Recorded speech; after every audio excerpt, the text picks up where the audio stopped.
بالله من شرور أنفسنا وسيئات أعمالنا من يهده الله فلا مضل له ومن يضلل فلا هادي له وأشهد أن لا إله إلا الله وحده لا شريك له وأشهد أن محمدا عبده ورسوله أما بعد فأعوذ بالله من الشيطان الرجيم وقال ربكم ادعوني أستجب لكم إن الذين يستكبرون عن عبادتي سيدخلون جهنم داخرين۔ اللہ رب العزت کا ارشاد ہے سورۃ المؤمن پارہ 24 میں آیت نمبر 60 میں فرمایا تمہارے رب کا ارشاد ہے کہ ادعونی استجب لکم، مجھ سے دعا کرو میں تم سبوں کی دعا قبول کروں گا۔ یہ اللہ کا وعدہ ہے، مجھ سے مانگو۔ دعا عبادت ہے اور عبادت اللہ کے علاوہ کسی کے نہیں، لہذا دعا، مدد مانگنا، غائب میں مدد کے لیے پکارنا، وہ ہستیاں جو نظر نہیں آتی ان میں سے اللہ کے علاوہ کسی اور سے مدد مانگنا شرک ہے۔ ایک تو یہ ہے سامنے کوئی بیٹھا ہوا ہے اس سے کہتے ہیں آپ کوئی مدد مانگیں، یہ شرک نہیں ہے۔ بہت سے لوگ دھوکہ دیتے ہیں، کہتے ہیں ڈاکٹر سے دوا کیوں لیتے ہو، پانی کیوں مانگ لیے، یہ بھی شرک ہو گیا غیر اللہ سے۔ بھائی دھوکہ مت دو، غائب میں مدد کے لیے کسی کو پکارنا جو نظر نہیں آ رہا ہے، اللہ کے علاوہ کسی اور کو پکارنا جو یہاں سے ہمیں نظر نہیں آتا، یہاں سے بیٹھے ہوئے شیخ عبد القادر جیلانی کو کوئی پکارے تو یہ شرک ہے، لیکن اللہ بھلے نظر نہیں آتا اسے پکارنا توحید ہے۔ اللہ بھی تو نظر نہیں آتا، دنیا میں آ بھی نہیں سکتا۔ موسیٰ علیہ السلام نے درخواست بھی کی رب ارنی انظر الیک، اے پاک پروردگار مجھے دکھا دیجیے آپ ہیں کیسے، میں آپ کو دیکھنا چاہتا ہوں۔ کیا جواب آیا؟ لن ترانی، اے موسیٰ اس دنیا میں رہتے ہوئے ہرگز ہمیں دیکھ ہی نہیں سکتے۔ پیغمبر نہیں دیکھ سکتے تو اور کون دیکھ سکتا ہے؟ وہ بھی پیغمبر معمولی نہیں، اولو العزم پیغمبر ہیں، ان کا سب سے زیادہ تذکرہ ہے قرآن میں۔ وہ کون سے پیغمبر ہیں بھائی؟ موسیٰ علیہ السلام کلیم اللہ ہیں، اللہ سے کلام کرنے والے۔ جب انہیں یہ چیز نصیب نہیں ہو سکتی تو کسی اور کو کیسے نصیب ہو سکتی ہے؟ دنیا میں دیدار نہیں ہو سکتا، جنت میں ہوگا، وہ بھی اہل جنت کو۔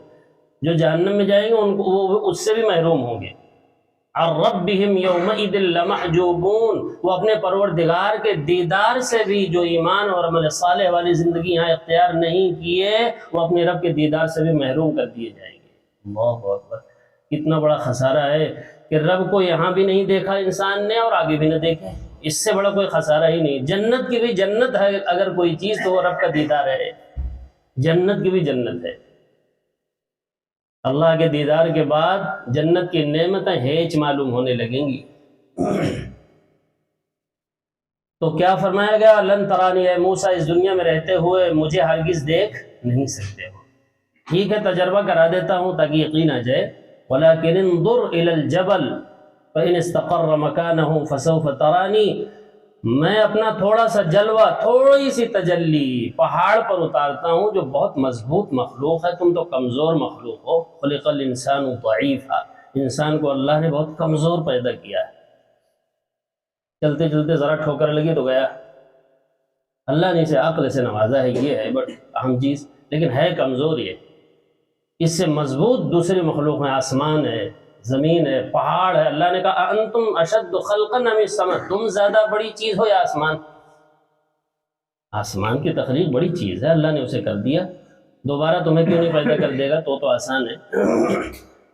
اور پہاڑ بھی ایک مضبوط مخلوق ہے، فرمایا کہ میں تھوڑا سا جلوہ، تھوڑی سی تجلی اس پہاڑ پر اتارتا ہوں، دیکھو کیا حشر ہوتا ہے۔ وَلَكِنِ انظُرْ إِلَى الْجَبَلِ فَإِنِ اسْتَقَرَّ مَكَانَهُ فَسَوْفَ تَرَانِي، اگر یہ اپنی جگہ پر باقی رہ گیا تو اے موسیٰ تم بھی دیکھ سکو گے۔ چنانچہ فَلَمَّا تَجَلَّى رَبُّهُ لِلْجَبَلِ، جب اللہ رب العزت نے تھوڑا سا جلوہ، تھوڑی سی تجلی اس پہاڑ پر اتارا تو پورا پہاڑ ریت اور بالو کی طرح بکھر گیا، سختی بھول گیا، اپنی صلابت اور سختی جو بھی تھی سب ختم، سرمے کی طرح پس گیا ایک دم پورا پہاڑ۔ اور موسیٰ علیہ السلام کا کیا حشر ہوا؟ ڈائریکٹ تجلی ان پر نہیں پڑی تھی، ڈائریکٹ تو پہاڑ پر پڑی تھی۔ وَخَرَّ مُوسَىٰ صَعِقًا، اور موسیٰ علیہ السلام گرے اور فوراً بے ہوش ہو گئے۔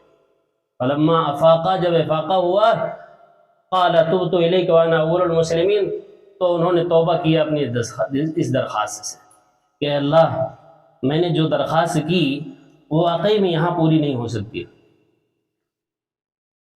وانا اول المسلمین، اور میں تجربے کی روشنی میں سب سے پہلے اس بات پر ایمان لانے والا ہوں کہ واقعی میں دنیا میں اللہ کو کوئی دیکھ سکتا ہی نہیں۔ یہ اللہ نے 9ویں پارے سورۃ الاعراف میں پورا قصہ ان کا نقل کیا، دیدار کا جو سوال کیا ہوا۔ تو کیا پتہ چلا دنیا میں اللہ کو ہم نہیں دیکھ سکتے، تو اللہ سے مانگنا ہے تو غائب ہی میں مانگنا ہے۔ یؤمنون بالغیب میں سب سے پہلی چیز کون ہے؟ آمنت باللہ، ایمان بالغیب لانا ہے نا۔ ایمان بالمشاہدہ تو سب لائیں گے، قیامت کے سارے لوگ سجدے کے لیے دوڑیں گے۔ ابھی آیت گزری نماز میں بہت تفصیل سے، کیا کہیں گے؟ مومن یہاں دعا کرتا ہے غائب میں، اور کافر بھی دعا کرے گا لیکن دیکھ کر دعا کرے گا جب دعا قبول نہیں ہوگی۔ مومن بھی دعا کرتا ہے لیکن غائب میں رہتے ہوئے، غیب کی دنیا میں رہتے ہوئے دعا کرنے والا کون؟ مومن۔ اور کافر بھی دعا کرے گا لیکن کب؟ دیکھ کر۔ کیا کہے گا؟ ربنا ابصرنا، اے پاک پروردگار ہم نے دیکھ لیا آج نگاہوں سے، وسمعنا کانوں سے سن لیا، پھر فرجعنا نعمل صالحا، ہمیں واپس لوٹا دیجئے دارالعمل۔ حالانکہ دارالعمل اجڑ چکا، زمین و آسمان زیر و زبر ہو گئے، سب ختم، لیکن کیا تمنا کر رہا ہے کہ ہمیں واپس لوٹا دیجئے دارالعمل میں۔ فرجعنا، کیا کرو گے بھائی؟ نعمل صالحا، خوبصورت عمل کریں گے، صالح عمل کریں گے۔ کیوں کرو گے؟ اب کیوں کرو گے؟ انا موقنون، اس لیے کہ یقین تو اب آیا ہے دیکھنے اور سننے کے بعد۔ کیا اس کا ایمان لانا نفع دے گا بھائی؟ فَلَمْ يَكُ يَنْفَعُهُمْ إِيمَانُهُمْ لَمَّا رَأَوْا بَأْسَنَا، جب سب کچھ دیکھ ہی لیا اپنی نگاہوں سے تو غیب کہاں رہا؟ اب نفع نہیں دے گا ایمان لانا۔ اس وقت ہر کافر ایمان لاتا ہے۔ اللہ نے بے شمار دعائیں کافروں کی نقل کی ہیں، موت کے وقت ہی سے کافر دعا کرنا شروع کر دیتا ہے۔ حَتَّى إِذَا جَاءَ أَحَدَهُمُ الْمَوْتُ قَالَ رَبِّ ارْجِعُونِ، جب ان میں سے کافروں میں سے کسی کو بھی موت آتی ہے، اور کافر کا جب لفظ آتا ہے تو ہم لوگ بہت مطمئن ہو جاتے ہیں کافر سے مراد وہ سب ہیں۔ نہیں، جو بھی عمل نہیں کر رہے ہیں آخرت کا وہ سب کافر ہیں، وہ سب منکر ہیں، عملی انکار کر رہے ہیں۔ زبان سے بھلے نہیں کہہ رہے ہیں لیکن عمل سے اپنی یہی کہہ رہے ہیں کچھ بھی نہیں ہے آخرت۔ اگر آخرت کا یقین ہوتا تیاری نہیں کرتے؟ کسی کو کسی سفر پر جانا ہے تو ایسے بیٹھا رہتا ہے بغیر تیاری کے؟ کتنے تیاری کرتا ہے بھائی؟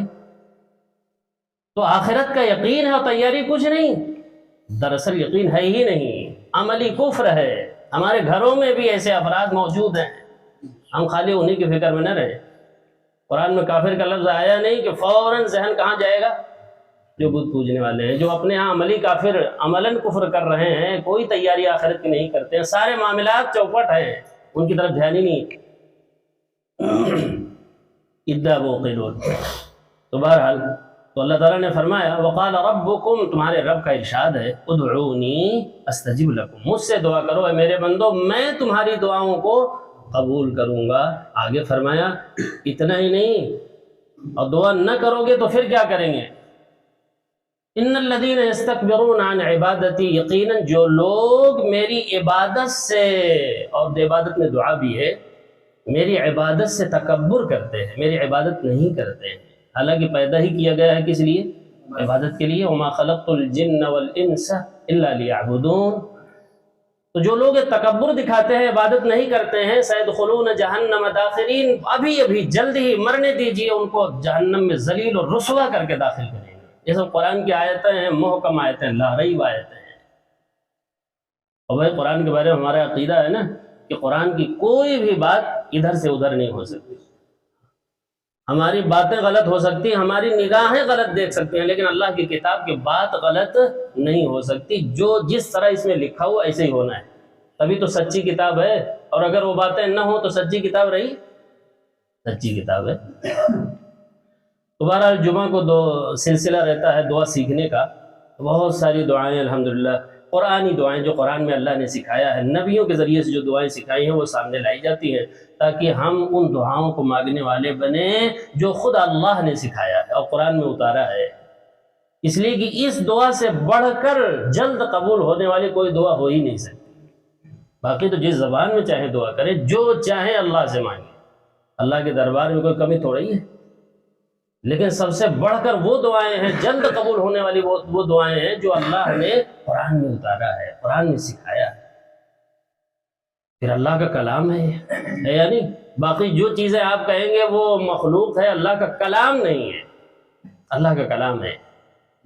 بہت سی دعاؤں کے شروع میں اللہ تعالیٰ فرماتے ہیں قل، اے میرے بندے مجھ سے مانگو، اس طرح کہو، اللہ کہیں اس طرح کہو، اور جب ہم مانگیں وہ دعا تو اللہ قبول نہ کرے تو ہو ہی نہیں سکتا، اللہ ہی نے تو کہا کہو، اب ہم کہہ رہے ہیں تو اللہ قبول نہیں کرے گا۔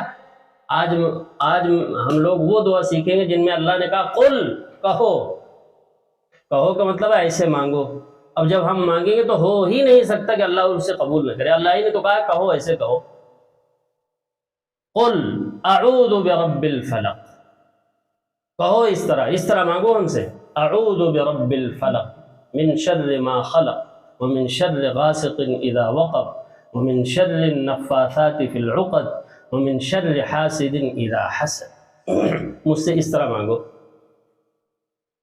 اعوذ برب الفلق، اب اس کا ترجمہ بھی دیکھ لیں۔ دیکھیے یہ جو 3 صورتیں ہیں نا آخر کی قرآن میں، یہ بہت اہم صورتیں ہیں، یہ اذکار لگے ہوئے ہیں نماز کے بعد کے، پورا چارٹ لگا ہوا ہے نماز کے بعد کیا ذکر کرنا چاہیے، نبی صلی اللہ علیہ وسلم کیا اذکار کرتے ہیں پورا لگا ہوا ہے، اسی میں سے یہ 3 صورتیں بھی ہیں اس میں۔ ہر نماز کے بعد یہ 3 صورت پابندی سے پڑھنا چاہیے، قل هو اللہ، قل اعوذ برب الفلق، قل اعوذ برب الناس۔ اسی طریقے سے سوتے وقت بھی یہ 3 صورتیں پڑھنا چاہیے، اور اگر ہو سکے تو اس طرح دم کر کے آپ پورے جسم پر پھیر لیں تو اور بہتر ہے۔ تیسرا استعمال ان تینوں صورتوں کا یہ ہے کہ جب بھی جسم میں کوئی بھی دکھ تکلیف ہو تو آپ اسے انہی 3 صورتوں کو پڑھ لیں، یہ سب طریقہ استعمال ہے اس کا، اس طرح اس سے فائدہ اٹھایا جائے گا ان 3 صورتوں سے۔ اچھا اب اس کا ترجمہ دیکھ لیں، قل، مخلوق کے شر اور برائی سے بچنے کے لیے اس طرح دعا کیا کرو، اعوذ برب الفلق، اعوذ مانے پناہ میں آتا ہوں، حفاظت میں آتا ہوں، میں حفاظت میں آتا ہوں رب الفلق کے۔ ابھی رب تو آپ جانتے ہیں، رب مانے جس میں 3 چیزیں ہوں، خالق، مالک، مدبر۔ رب کا ترجمہ 3 چیزیں، خالق جس نے سب کچھ پیدا کیا اور کوئی پیدا نہیں کر سکتا، خالق کون ہے؟ صرف اللہ ہے، اور جو کچھ بھی خلق کیا ہے سب کچھ اسی نے پیدا کیا ہے، سب کا مالک بھی وہی ہے، خالق بھی وہی ہے، مالک بھی وہی ہے۔ نمبر 3، تیسری چیز جو رب میں آتی ہے وہ ہے مدبر، مدبر یعنی تدبیر کرنے والا، انتظام کرنے والا، پورے وجود کو چلانے والا، سنبھالنے والا، انفرادی طور سے چلانے والا بھی وہی ہے، اجتماعی نظام بھی چلانے والا وہی ہے، تدبیر کرنے والا وہی ہے۔ ہمارے جسم کے نظام کو کون چلاتا ہے؟ اللہ چلاتے ہیں۔ پوری کائنات کے نظام کو کون چلاتا ہے؟ تدبیر کون کرتا ہے؟ انتظام کون کرتا ہے اس وجود کا اور پورے عالم کا؟ اللہ، یہ ہے مدبر۔ یہ 3 باتیں ہیں کس میں بھائی؟ رب میں۔ رب کا ترجمہ 3 باتیں، خالق، مالک، مدبر یعنی منتظم، انتظام کار۔ انتظام کرنے والا کون؟ وجود کو سنبھالنے والا، چلانے والا، جی صحت دینے والا، سب کچھ اللہ ہے۔ تو فرمایا رب الفلق کی حفاظت میں آتا ہوں۔ فلق کیا ہے؟ ایک لفظ آپ کو سمجھ رہا ہوں، طریقہ استعمال تو ہم نے سیکھ لیا کہ صبح اور شام پڑھنا ہے، 3 بار پڑھیں، صبح اور شام 3 بار ان صورتوں کو پڑھنا چاہیے۔ چھوٹے بچے ہیں تو آپ پڑھ کر اسے دم کر دیں جو پڑھ نہیں سکتے، باقی تعویذ لٹکانا اور یہ سب مناسب نہیں ہے بھائی، سمجھ رہے ہیں؟ اللہ نے قل کہا ہے، قل مانے لٹکانے کے نہیں ہے، قل مانے پڑھنے کے ہیں۔ ترجمہ دیکھ لیجیے، 2 چیزوں میں شفا ہے، ایک شہد میں اور دوسرے قرآن میں۔ شہد میں شفا 14ویں پارے میں اللہ نے بیان کیا، اور قرآن میں شفا 15ویں پارے میں بیان کیا۔ تو شہد کی بوتل لٹکایا جاتا ہے یا شہد پی جاتی؟ آپ ذرا غور کریں، شہد کی بوتل لوگ لٹکا لیں گے، فائدہ ہو جائے گا کیا؟ کچھ بھی نہیں ہوگا، پینا پڑے گا۔ ایسے ہی قرآن لٹکا لینے سے کچھ فائدہ ہونے والا نہیں، عقیدے خرابی ہے، اصل ہے پڑھنا چاہیے۔ اور جو کچھ ہو رہا ہے، خیر میں اس طرف اگر چلوں گا تو یہ رہ جائے گا، میں اسے چھوڑ دیتا ہوں۔ جو کچھ ہو رہا ہے ماحول میں اس نام پہ، اسے چھوڑیے، وہ آپ مجھ سے زیادہ جانتے ہیں۔ قل مانے ہے بھائی پڑھنا، ان صورتوں سے فائدہ اٹھانا کیسے؟ پڑھ کر۔ جو پڑھ نہیں سکتے، بچے ہیں، چھوٹے ہیں، ان کو آپ پڑھ کر کے دم کر دیجئے، کوئی بات نہیں، یہ طریقہ ہے صحیح فائدہ اٹھانے کا۔ تو رب الفلق کی حفاظت میں آتا ہوں۔ فلق کے معنی آتے ہیں پھاڑنے والا۔ بہت توجہ سے سنیے اس صورت کو، تاکہ آپ اس سے دیکھیے دعا میں اصل ہے شعور۔ جو کچھ بھی ہم مانگ رہے ہیں سمجھیں تو صحیح، ہم کیا کہہ رہے ہیں اللہ سے؟ پتہ چلا برسوں سے ایک دعا مانگ رہے ہیں، اہدنا الصراط المستقیم، اے اللہ اہدنا الصراط المستقیم، اللہ ہمیں سیدھا سچا راستہ دکھا، نبیوں، صدیقین، شہداء، صالحین کا راستہ دکھا، لیکن راستہ غلط ہی چل رہے ہیں، مانگ رہے ہیں، اب تک دعا قبول ہی نہیں ہوئی۔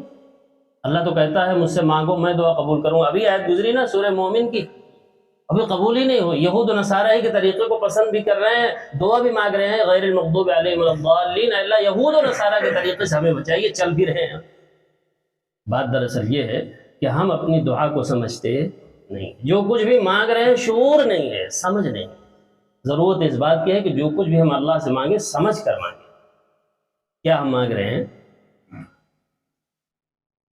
فرمایا رب الفلق کی حفاظت میں آتا ہوں۔ فلق مانے پھاڑنے والا، گٹھلیوں کو پھاڑ کر تناور درخت نکالنے والا۔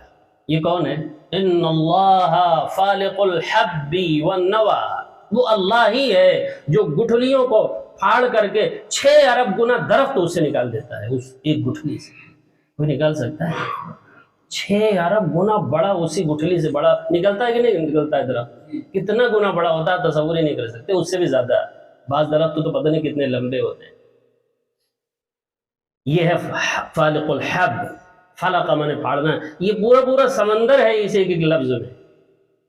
فالق الحب، دانوں کو پھاڑ کر ہری کوپلیں نکالنے والا کون ہے؟ جو ہم بیج ڈال کر چلے آتے ہیں پھینک کر کے کھیت میں، اس سے ایک ایک دانے کی حفاظت کرنے والا، اور ایک ایک دانے میں نہ جانے کتنے دانوں کو نکالنے والا، پلونے والا، پیکنگ کرنے والا خوبصورتی سے، یہ کون ہوتا ہے بھائی اس کے بعد؟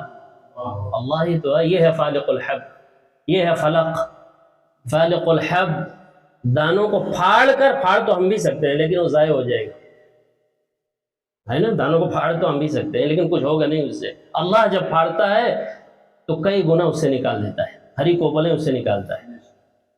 والنوى، گٹھلیوں کو پھاڑتا ہے، تناور درخت نکالتا ہے، پھر نہ جانے کتنے پھل ہمیں دیتا ہے وہ اسے ایک گٹھلی سے نکال کر۔ اسی طریقے سے رات کی تاریکی کو پھاڑتا ہے اور روشن صبح نکالتا ہے۔ رات کی تاریکی کو پھاڑتا ہے، روشن صبح نکالتا ہے۔ یہ دن لانے والا اور رات لانے والا کون ہے؟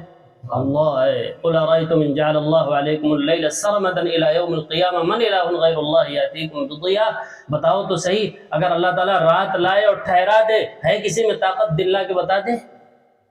دن لائے اور ٹھہرا دے، ہے کسی میں طاقت رات لائے جس سے تم سکون سے سو سکو؟ جس میں نہیں لا سکتا۔ یہ رات اور دن اللہ کی 2 زبردست نشانیاں ہیں۔ اللہ کی قدرت کی 2 زبردست نشانی کون ہے بھائی؟ رات اور دن کا آنا جانا۔ اللہ کو پہچاننا چاہو تو اس سے پہچان سکتے ہو، کون لاتا ہے؟ تو فالق الحب، میں حفاظت میں آتا ہوں رب الفلق کے۔ یہ فلق کا لفظ بہت وسیع مفہوم رکھتا ہے۔ ایک قطرے کو پھاڑتا ہے، اس سے زندہ جاوید خوبصورت انسان نکال دیتا ہے۔ سبحان اللہ وبحمدہ، کون نکالتا ہے؟ الگ الگ شکلوں والا، جتنے ہم میں بیٹھے ہیں کسی کی صورت کسی سے ملتی ہے؟ فی ای صورت ما شاء رکبک، ہر ایک کو نرالی شکل و صورت والا بنایا ہے اسے۔ وہ اسی کا حصہ تھا کہ اللہ نے جب پیدا کیا تو وہ صورت اسے دے دی۔ اچھا، جس صورت پر اللہ نے ہم کو بنایا ہے، اس صورت پر نہ تو اس وقت روئے زمین پر کوئی ہے، نہ پہلے تھا، نہ آئندہ ہوگا۔ ذرا اللہ کی قدرت تو سن۔ یہ ہے فالق الحب، ایک قطرے کو پھاڑتا ہے، اسے زندہ جاوید خوبصورت الگ الگ شکلوں والے انسان نکال دیتا ہے۔ انڈے کو پھاڑتا ہے، اس سے چوزا نکال دیتا ہے۔ بہت وسیع مفہوم ہے۔ میں اس رب کی حفاظت میں آتا ہوں۔ کس سے حفاظت میں آتا ہوں؟ من شر ما خلق، ان تمام مخلوق کی شر سے، برائی سے، آفت سے، مصیبت سے جو اس نے ہی پیدا کیا ہے۔ خیر اور شر سب کا پیدا کرنے والا۔ بھئی شیطان کو کس نے پیدا کیا؟ جو تمام شر، تمام برائیوں کا سرچشمہ، سارا ٹھیکہ برائی کا تو شیطان ہی کو ملا ہے نا۔ اس کو پیدا کس نے کیا؟ اللہ نے، آزمائش کے لیے۔ تبھی تو آزمائش ہے۔ ہم دیکھیں اما شاکرا و اما کفورا، کون شکر گزار بندہ بن کر زندگی گزارتا ہے، کون ناشکری کا روش اختیار کرتا ہے؟ یہ ہم جانچنے کے لیے برائی بھی ہم نے پیدا کر دی۔ فَأَلْهَمَهَا فُجُورَهَا وَتَقْوَاهَا، اور انسان کے اندر دونوں چیزیں رکھ دی، تقوی کی صلاحیت بھی رکھ دی، فسق و فجور کی بات بھی رکھ دی. جدھر جانا چاہو شوق سے جا سکتے ہو، لیکن آگے راستہ دونوں کا الگ ہوگا. دنیا میں تو ہے اجازت، لیکن آگے دونوں کا راستہ الگ ہے. فرما برداروں کا الگ راستہ ہے، الگ جگہ ہے، اور نافرمانوں کا راستہ اور ان کی جگہ کیا ہے؟ الگ ہے. آگے فرق ہوگا. وہاں ایک دسترخوان سے نہیں کھائیں گے سب، وہاں سب الگ الگ. امتازوا اليوم ایھا المجرمون، اعلان ہوگا اے مجرموں آج الگ ہو جاؤ، آج ساتھ نہیں. تو میں رب الفلق کی حفاظت میں آتا ہوں، من شر ما خلق، ان تمام مخلوق کی شر سے جو اس نے ہی پیدا کیا ہے. اس میں تمام مخلوق آ گئی، کوئی بچہ نہیں، لیکن بطور خاص 3 مخلوق کی شر سے، بطور خاص. ویسے تو تمام مخلوق کی شر سے میں اللہ کی حفاظت میں آتا ہوں، رب الفلق کی حفاظت میں آتا ہوں. بطور خاص 3 مخلوق کی شر سے. وہ ذرا توجہ سنیں، وہ 3 مخلوق کون ہے؟ بہت اہم صورت ہے یہ، فرمایا بلکہ تمام ہی صورتیں عام ہیں. اور بھائی ایک چیز اور سن لیں، رسول اللہ صلی اللہ علیہ وسلم اپنی امت کی اس قرآن کے بارے میں شکایت کریں گے. 19ویں پارے میں ہے سورۃ الفرقان میں. وقال الرسول یا رب ان قوم اتخذوا هذا القرآن مہجورا. رسول یعنی محمد صلی اللہ علیہ وسلم کہیں گے قیامت میں، اے میرے رب، میری قوم کے، میری امت کے یہ وہ افراد ہیں جنہوں نے قرآن کو چھوڑ رکھا تھا، قرآن سے ہدایت نہیں لیتے تھے، اس کو سائٹ میں لگا دیا تھا. اس لیے بھائی اپنے زندگی میں ایک مرتبہ یہ جاننے کی کوشش کریں کہ اس میں کیا ہے. جو کچھ آپ پڑھتے ہیں کرتے ہیں بے شک کریں، لیکن یہ بھی جاننے کی کوشش کریں کہ اس میں کیا اللہ نے بیان کیا ہے. اور یہ واحد کتاب ہے جس کے بارے میں اللہ نے 25ویں پارے میں فرمایا ہے کہ ہم اس کے بارے میں پوچھیں گے. کسی اور کتاب کے بارے میں یہ نہیں کہ اللہ ہم پوچھیں گے کہ پڑھا کہ نہیں پڑھا، لیکن اس کے بارے میں فرمایا کہ ہم پوچھیں گے پڑھا کہ نہیں پڑھا. اس یہ 25ویں بارے میں ہے، وَإِنَّهُ لَذِكْرٌ لَكَ وَلِقَوْمِكَ. اے پیغمبر محمد صلی اللہ علیہ وسلم، یہ کتاب آپ کے لیے بھی نصیحت ہے اور آپ کے پوری قوم، پوری امت کے لیے یہی کتاب نصیحت ہے. وَسَوْفَ تُسْأَلُونَ، اور عنقریب سوال کیا جائے گا اس کتاب کے بارے میں. اس کو جانا تھا یا نہیں جانا تھا؟ اور جو نہیں جانے ان کی شکایت کریں گے رسول اللہ صلی اللہ علیہ وسلم، انہیں کی شکایت کریں گے. لہذا یہ وقت ہے، جو عمر کا حصہ بچا ہوا ہے، سب سے پہلا مرحلہ یہ ہے کہ اللہ سے پہلے دعا کریں. بغیر اللہ کے توفیق کے کوئی نہیں آ سکتا، کوئی کام بغیر توفیق الہی کے ہو سکتا ہی نہیں. اس لیے پڑھا کریں لا حول ولا قوت الا باللہ. اللہ کی توفیق مانگنے کے لیے بہترین دعا ہے لا حول ولا قوت الا باللہ. معصیت سے، گناہوں سے ہٹنے کی طاقت نہیں ہم میں جب تک اللہ کی مدد شامل حال نہ ہو، توفیق شامل حال نہ ہو. اطاعت کی طرف آنے کی قوت بھی نہیں ہے جب تک اللہ کی مدد اور توفیق ہمارے شامل حال نہ ہوگی. نہ تو گناہ سے ہٹ سکتا ہے انسان، نہ اطاعت کی طرف آ سکتا ہے. یہ اس دعا کا مفہوم ہے. تو بہرحال من شر ما خلق، بطور خاص 3 مخلوق کی شر سے. دیکھیں وہ 3 مخلوق کیا ہیں؟ حالانکہ من شر ما خلق میں تمام مخلوق آ گئی، کوئی بچہ نہیں. شر والی مخلوق جن سے ہم بھاگ کر اللہ کی حفاظت میں آ رہے ہیں اور دعا کر رہے ہیں قل رب الفلق، اس میں سب آ گئے، لیکن بطور خاص 3 الگ سے بیان کر دیا. فرمایا من شر غاسق ومن شر غاسق اذا وقب. جب رات چھا جائے اور اس کا اندھیرا پورے طور سے پھیل جائے تو اس وقت جو شر نکلتے ہیں، اے اللہ اس سے بطور خاص میں تیری حفاظت میں آتا ہوں. چور چوری کرنے کے لیے کب نکلتا ہے؟ رات میں. اور بدماش لوگ لوٹنے اور مارنے اور کاٹنے کے لیے کب جو ہے پروگرام بناتے ہیں بھائی؟ رات میں.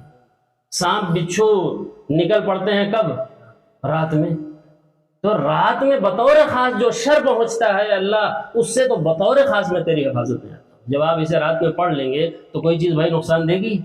سوال ہی نہیں. آپ تو مانگ لیے اللہ سے، اور اللہ نے کہا قل کہو، اللہ کہے کہو، اور جب ہم کہیں تو اللہ قبول نہ کرے، یہ کیسے ہو سکتا ہے؟ اللہ نے کہا قل کہو، ایسے کہو. سبحان اللہ، زبردست دعا ہے، اسے بالکل نہ چھوڑیں بھائی. 3 صورتیں پڑھا کریں. اللہ مجھے بھی توفیق عطا فرمائے. ومن شر غاسق اذا وقب، ایک ہو گئی. نمبر 2 ومن شر النفاثات فی العقد. عقد مانے گرہ، نفاثات مانے پھونکنے والیاں، جو گروہوں پر پھونک لگاتی ہیں. ارواح خبیثہ، غلط لوگ، جادوگر لوگ جادو کرتے ہیں تو کیسے کرتے ہیں بھائی؟ گانٹھ مار مار کر کے لوگوں کو کوئی باندھ رہا ہے تو کوئی کچھ کر رہا ہے، یہ کرنا کرانا تو آج عام ہو گیا ہے، یہ بہت بڑا شر ہے، شاید کوئی گھر محفوظ نہیں۔ تو لوگ تو مصیبتوں سے پریشان ہیں، ایک دوسرے کو کرنا کرانا، جادو ٹونا نظر، یہ ساری چیزیں ہو رہی ہیں نا، کچھ نہیں بس میں حاسد کے تو کیا کر دیا، کسی عامل کے پاس چلا گیا، بتا دیا کہ یہ کر دو وہ کر دو، جو کچھ بھی کرتے ہیں اللہ تعالیٰ تاثیر بھی بسا اوقات ڈال دیتے ہیں، اللہ کے حکم کے بغیر کچھ نہیں ہوتا ہے، لیکن اللہ کا حکم جیسے اچھوں کے ساتھ ہوتا ہے ویسے بروں کی مدد کرتا ہے اللہ، ٹھیک ہے تم یہ کرنا چاہتے ہو تو تمہارے لیے بھی ٹھیک ہے، تمہارے لیے بھی ہم کر دیتے ہیں ہر چیزیں۔ تو بہرحال ومن شر النفاثات فی العقد، جادوگروں کی جادو کے شر اور حفاظت میں حفاظت چاہتا ہوں، رب الفلق کی حفاظت میں آتا ہوں۔ من شر النفاثات فی العقد کا مطلب کیا ہے؟ جادوگروں کی جادو کے شر اور برائی سے میں رب الفلق یعنی اللہ رب العزت کی حفاظت میں آتا ہوں۔ جادوگر میں جتنی بھی چیزیں آج کل چل رہی ہیں وہ سب کی سب اس میں شامل ہیں۔ اگر یہ صورت آپ پڑھتے رہیں گے، معمول بنائیں گے، اپنے گھر کے ہر فرد کو سکھا دیں گے تو انشاءاللہ یہ جو اوپری بلا ہے تو فلاں ہے ڈھکا ہے، اس سے آپ محفوظ ہو جائیں گے۔ یہی صورت آپ کی حفاظت کرے گی۔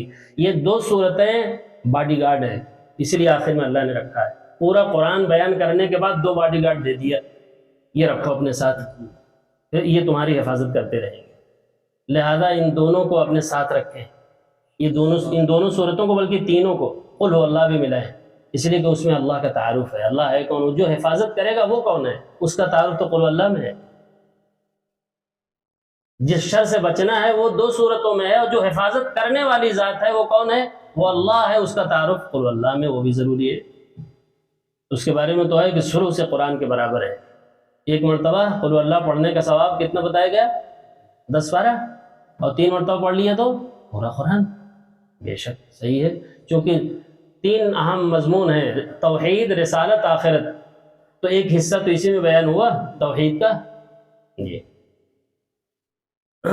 فرمایا ومن شر النفاثات فی العقد، اور جادوگروں کی جادو کے شر اور برائی سے، آفت سے، مصیبت سے، ان کے فساد سے میں رب الفلق یعنی اللہ رب العزت کی حفاظت میں آتا ہوں۔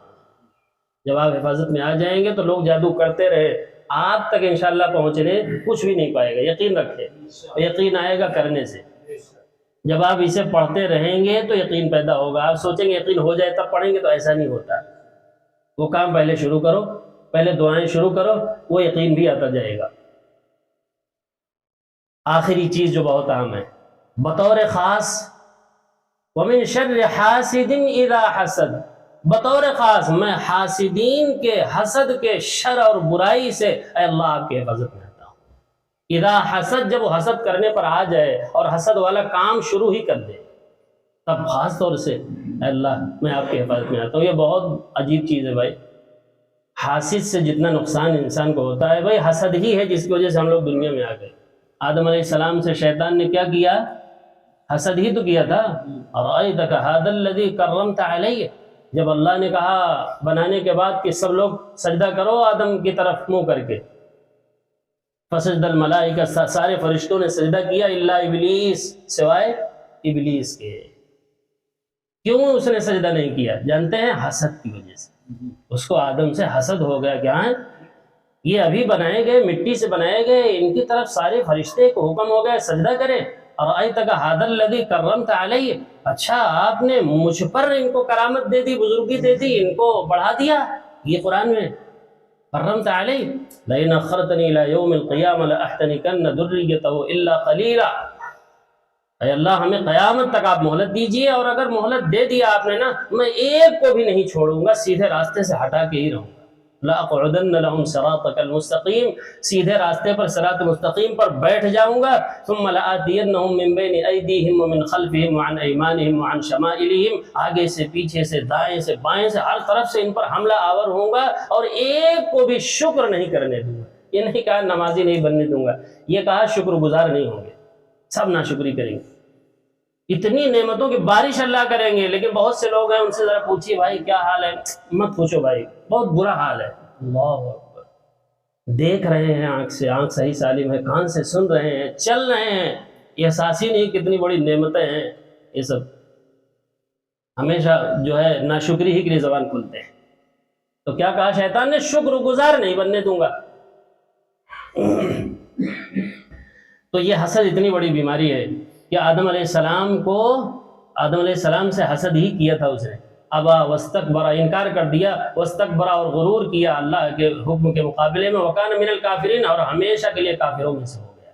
اسی طریقے سے ایک اور حسد کا قصہ اللہ نے نقل کیا حابیل اور قابیل کا 6 پارے میں سورۃ المائدہ میں. قابیل نے قتل کیا تھا حابیل کا. قابیل میں قاف ہے نا، تو قاتل بھی وہی ہے. قاتل میں بھی قاف ہے اور قابیل میں بھی قاف ہے. تو قاتل کون تھا؟ قابیل. کس کو قتل کیا؟ اپنے دوسرے بھائی حابیل کو. اذ قربا قربانا فتقبل من احدهما ولم يتقبل من الاخر. دونوں نے قربانی پیش کی کسی موقع پر. پہلے قربانی کا طریقہ یہ تھا کہ آپ کوئی صدقہ خیرات رکھ دیجئے، آپ کو کھانا نہیں ہے، پہاڑ پہ رکھ دیجئے، آگ آتی تھی جلا دیتی تھی. اگر جلا دیا تو اس کا مطلب قربانی قبول ہو گئی. یہ طریقہ تھا. لیکن اب یہ نہیں ہے. اب تو اپنے غریبوں فقیروں مسکینوں کو دے دو. پہلے یہ نہیں تھا. جو کچھ بھی آپ نکال رہے ہیں اللہ کے لیے وہ کہاں لے جا کے رکھو؟ کسی پہاڑ پر کسی جگہ رکھو. آگ آئے جلا دے تو اس کا مطلب وہ قابل قبول، اور اگر نہیں جلایا تو قابل قبول نہیں ہے. اللہ کے دربار میں مال میں کچھ کھوٹ ہے. اللہ اکبر. اللہ نے یہ بھی پردہ ڈال دیا. اور نہ کتنے لوگ قلعی کھل جاتی ہے یہ ناپاک مال ہے. اللہ اکبر کبیرہ. تو جب ایک کی قربانی قبول نہیں ہوئی تو اس نے حسد کیا اور کہنے لگا لأقتلنک، میں تمہیں قتل کر کے چھوڑوں گا. دوسرے بھائی نے کہا حابیل نے انما یتقبل اللہ من المتقین. بھائی دراصل بات یہ ہے اللہ تعالیٰ صرف متقیوں کا قبول کرتا ہے. ہمارے اندر تقوی تھا، اللہ نے قبول کر لیا. تمہارے اندر تقوی پرہیزگاری نہیں، ہر طرح کا مال لاتے ہو، تمہارا قبول نہیں کیا، اس میں کون سی بات ہے؟ لیکن اس کو حسد ہو گیا اور قتل کر کے ہی چھوڑا. پہلا قتل تھا روئی زمین پر. اور یہ بھی نہیں اسے اب سجھائی دے رہا ہے کریں کیا، لاش کو لیے پھر رہا ہے. ایک کوے کو اللہ نے بھیجا. پورا جو ہے قصہ بیان ہوا ہے، پورا قصہ بیان ہوا ہے 6 پارے کے اندر، وہاں سے دیکھ لیجیے. تو یہ کس کا اثر تھا؟ حسد کا. اور آپ اپنے آس پڑوس میں خود ہی دیکھتے ہیں کہ حسد کے کیسے کیسے اثرات ہوتے ہیں. اور حسد نیکیوں کو بھائی ایسے کھا جاتی ہے جیسے آگ لکڑی کو کھا جاتی ہے. لہذا اس بیماری سے سب سے پہلے اپنے آپ کو نکالیں. اور کیسے نکلیں گے؟ اسی دعا سے نکلیں گے. اس آگ سے اگر اپنے آپ کو نکالنا ہے تو سب سے پہلا سہارا جو لیں وہ کس کا؟ دعا کا. وہ دعا جو اللہ نے سکھایا حسد کے بارے میں. یہ دعا ضرور کہیں تاکہ حسد سے خود نجات پائے اور جو ہم سے حسد کر رہے ہیں ان سے ہم نجات پائے. اس کے لیے بہترین دعا ہے وَمِن شَرِّ حَاسِدٍ إِذَا حَسَد. اور حاسدین کے حسد کے شر اور برائی سے بطور خاص میں رب الفلق یعنی اللہ رب العزت کی حفاظت میں آتا ہوں. اللہ تعالیٰ سے دعا ہے کہ جو آیات قرآنی دعا کی صورت میں ہم لوگوں نے سنی ہے اس پر دل و جان سے عمل کرنے کی بھی توفیق عطا فرمائے. جب تک زندہ رکھے صحیح ایمان صحیح اسلام پر زندہ رکھے. جب موت آئے تو صحیح ایمان صحیح اسلام پر موت آئے. سبحان ربک رب العزت عما یصفون وسلام علی المرسلین والحمد للہ رب العالمین.